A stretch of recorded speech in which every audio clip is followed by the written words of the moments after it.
Pretty, j'espère que vous allez bien. Alors aujourd'hui une nouvelle vidéo pour clôturer l'hiver, une veste simple matelassée avec un col montant.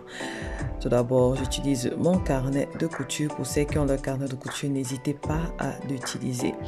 Donc, ceux qui n'ont pas encore le carnet de couture et qui aimeraient avoir le carnet de couture, je vous invite à la barre de description. Il y a le lien là-bas qui vous permettra de commander le vôtre.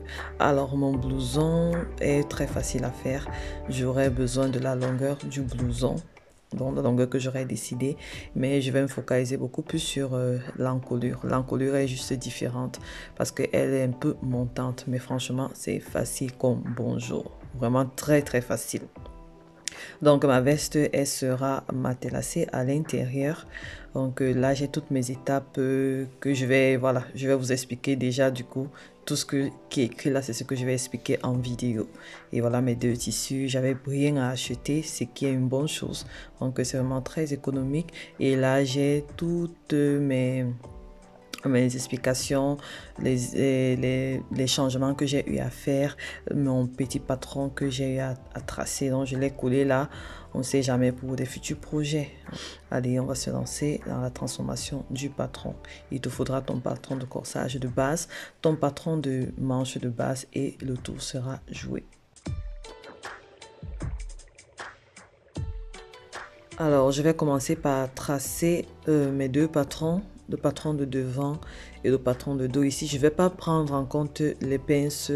Je vais les utiliser comme valeur d'aisance. Je vais commencer par transformer les encolures. Donc, à ce niveau, je vais enlever 1 cm. Et là aussi, 1 cm à 2 cm pour que ça ne soit pas trop serré au niveau du cou. Pareil pour l'encolure de dos. Je diminue de 1 cm ici et 1 cm de l'autre côté.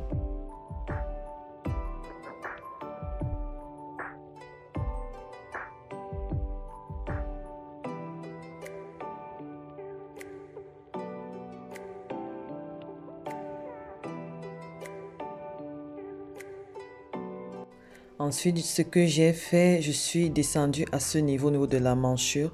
Je suis descendue personnellement de 2 cm. Et j'ai retracé ma courbe d'amanchure comme ceci. Je voulais qu'il y ait des anses à ce niveau. Je voulais pas que ça soit trop près de mes saillants, de mes aisselles en fait. Et j'ai fait pareil pour l'autre côté, 2 cm. Et j'ai retracé la manchure de dos. Tu peux t'arrêter ici si tu veux parce que les pinces qu'on a ignorées vont créer les anses. Mais moi, je voulais encore plus d'aisance. Donc du coup, j'ai rallongé ici de 1 cm. Et j'ai retracé comme ceci, juste pour rejoindre le bas. Et j'ai fait pareil pour de l'autre côté. Si tu veux 2 cm, tu rajoutes. Si tu veux 3 cm, tu rajoutes les anses. Et là, ça va beaucoup plus s'agrandir. Donc, c'est ce que j'ai fait. J'ai tracé comme c'est montré en image là. Et mon blouson, je voulais pas qu'il m'arrive jusqu'au bassin. Je voulais juste qu'il déborde un peu ma taille.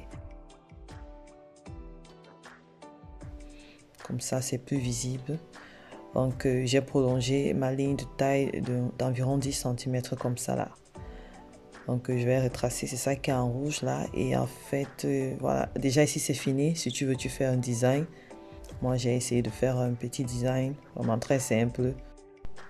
Voilà, le patron, il est déjà terminé. Les parties en rouge, je vais les couper. Et j'aurai un devant et un dos. Voilà, et c'est tout.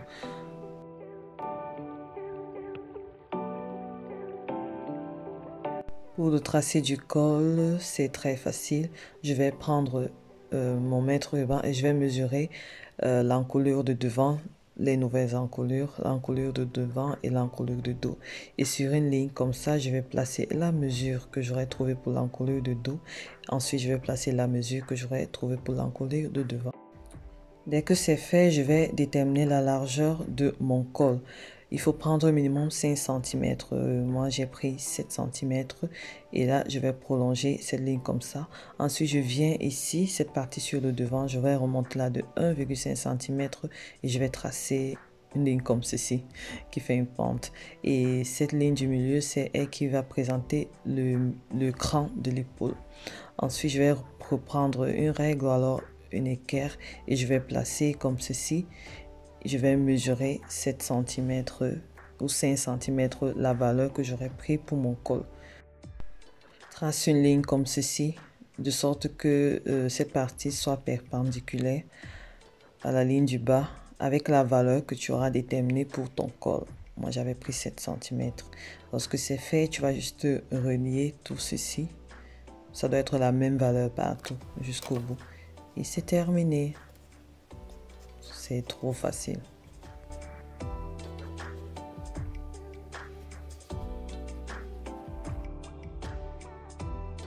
Pour la manche de base, je vais prendre ma manche et je vais la recopier entièrement. Je replace les repères devant et dos. Alors, ce que j'ai fait ici, je n'ai pas compliqué la chose, donc j'ai pris mon mètre ruban et j'ai mesuré la courbe d'emmanchure de devant et celle de dos, puisque j'ai rajouté de l'aisance. Le fait d'avoir rajouté de l'aisance comme ceci a rallongé cette courbe d'emmanchure, donc il faut juste vérifier et rapporter les modifications sur la manche de base. Donc, du coup, comme j'ai dit, j'ai mesuré la valeur de la courbe de devant et celle de dos. Donc, du coup, ce que j'ai fait, j'ai prolongé les lignes là. Et voilà, j'ai fait la mesure que j'ai trouvée là. Je suis revenu la placer sur le devant. Et ça arrivait, ça débordait de la manche de base normale. Et je mettais juste un point. J'ai fait pareil pour le dos. Et j'ai retracé les lignes qui allaient jusqu'au bas. Bon, c'est tout ce que j'ai fait. Après avoir suivi ces étapes, allez, je vais retracer toute la manche. Donc voilà la nouvelle manche. C'est pas grave si un côté est plus grand que l'autre, c'est normal du moment où tout se coïncide, c'est ça qui est important. Donc voilà, le patron il est déjà terminé. On peut passer à la partie couture. Alors, on n'oublie pas de rajouter les valeurs de couture 1 cm sur toutes les pièces.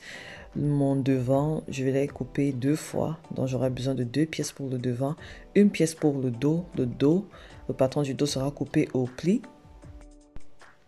La partie col sera également coupée au pli. On aura besoin de 2 pièces. Et la manche sera coupée également 2 fois.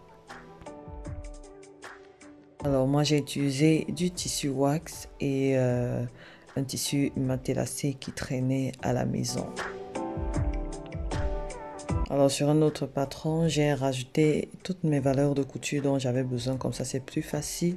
Et j'ai coupé toutes les pièces pour ma doublure et également pour mon tissu principal qui est le wax. J'ai fait pareil avec la pièce du col, mais cette fois-ci j'ai coupé 3 pièces.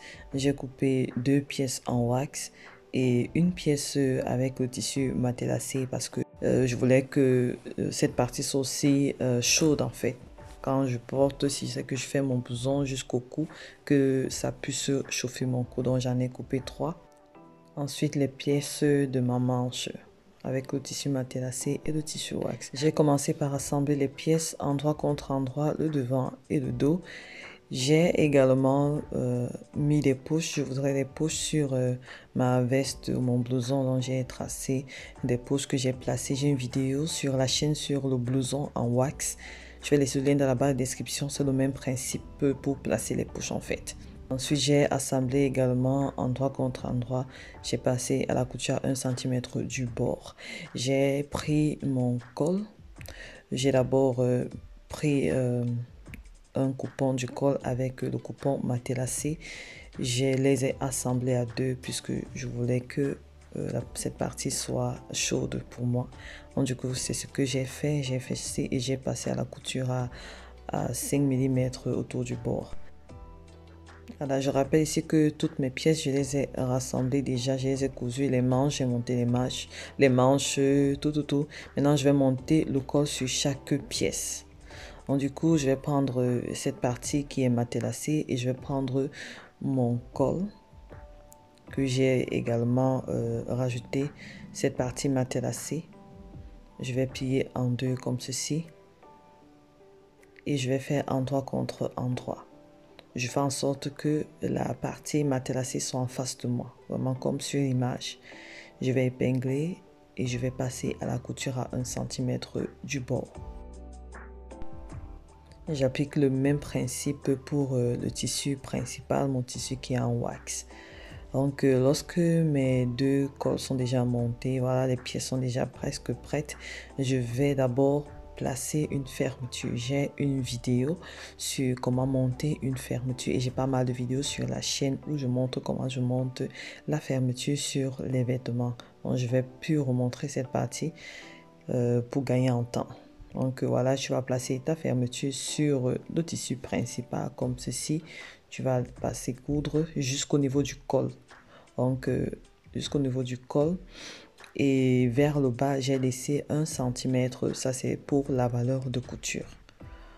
Donc c'est un peu ça.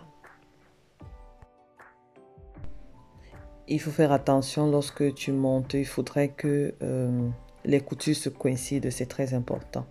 Donc ça, c'est juste un cas de rappel. Donc voilà, ma fermeture, elle est déjà montée jusqu'au niveau du col. Ensuite, je vais prendre l'autre partie. Je vais juste faire endroit contre endroit. Je commence par monter la partie du col, endroit contre endroit. Je vais coudre. Donc je fais en sorte que ma fermeture soit comme ça. Ma fermeture est séparante comme c'est visible là. Et je fais juste endroit contre endroit. Et je passe la couture à 1 cm du bord. Lorsque j'ai terminé de monter le col, je vais monter sur les côtés. Donc du coup, toujours comme ça, endroit contre endroit, je fais attention aux coutures, que ça coïncide. Et je vais passer à la couture. Et je fais pareil pour l'autre côté.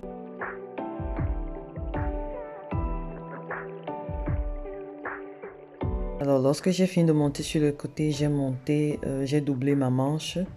Donc, ça, c'est une manche qui est déjà doublée. Donc, comment est-ce que j'ai fait? J'ai juste retiré la manche comme ceci. Vraiment, ici, c'est très visuel. Donc, la manche, la double, je l'ai pliée comme ci. Et la manche principale, je l'ai pliée comme ceci. Et je l'ai attrapée de cette manière. J'ai passé ma main à l'intérieur du blouson. Et j'ai essayé d'attraper les deux manches pour les faire ressortir de cette manière en fait. Et ici, le truc, c'est juste de faire coïncider endroit contre endroit, couture contre couture pour ne pas s'embrouiller et épingler le tout. Vraiment, c'est pas compliqué. J'ai déjà eu à faire ceci avec le blouson en wax, c'est le même principe. On garde juste en idée qu'il faudrait que les coutures soient au même niveau. Donc là, endroit contre endroit, du moment où c'est endroit contre endroit, il n'y a pas de souci à se faire. J'épingle tout autour comme ceci. Et je vais passer à la couture à 1 cm du bord. Voilà, la manche, elle est déjà doublée. Donc, les deux sont déjà doublés. Je vais maintenant doubler le bas du blouson ou de ma veste. Donc, je vais retourner le blouson. Et je vais juste assembler endroit contre endroit. Vraiment, je remets tout à l'intérieur comme ça. Mes repères seront les coutures. Donc, sur les coutures de côté, je vais d'abord épingler sur les coutures comme ceci. Sur les côtés, partout il y a des coutures, endroit contre endroit, j'épingle partout. Et je vais passer à la couture à 1 cm du bord. C'est pour ça que je disais, lorsque tu places la fermeture, il faut laisser 1 cm. C'est pour la valeur de couture. Après avoir passé la couture à 1 cm du bord, je vais chercher un endroit pour ouvrir, pour ressortir tout le blouson. Donc, du coup, moi, j'ai choisi sur le côté. J'ai créé une ouverture d'environ 7 à 10 cm pour ressortir tout le vêtement. Donc, tu ressors tout le vêtement. Lorsque tout le vêtement est sorti, tu arranges tout et voilà. Ne pas oublier de refermer la couture à ce niveau, vraiment à quelques millimètres du bord. Ensuite, j'ai passé la couture comme ça tout au bord. Tu peux passer la couture également au niveau de la fermeture si tu veux. Bon, je ne l'ai pas fait. Donc, du coup, voilà le blouson. Voilà un joli petit blouson comme ça qui tient bien au chaud. Il fait encore un peu froid de mon côté. Donc, du coup, le matin, comme ça aide vraiment. Et un peu tard dans la soirée. Donc, voilà, ça protège aussi le cou de la fraîcheur. Et même si tu n'as pas de châle, ça joue le rôle de châle en fait. Donc, j'espère que cette vidéo vous aura été utile. N'hésitez pas à liker, à partager, à recommander la vidéo à d'autres personnes. D'ici là, restez en santé, portez-vous bien. Je vous donne rendez-vous pour une prochaine vidéo DIY. Que Dieu vous bénisse. Bisous, bye bye.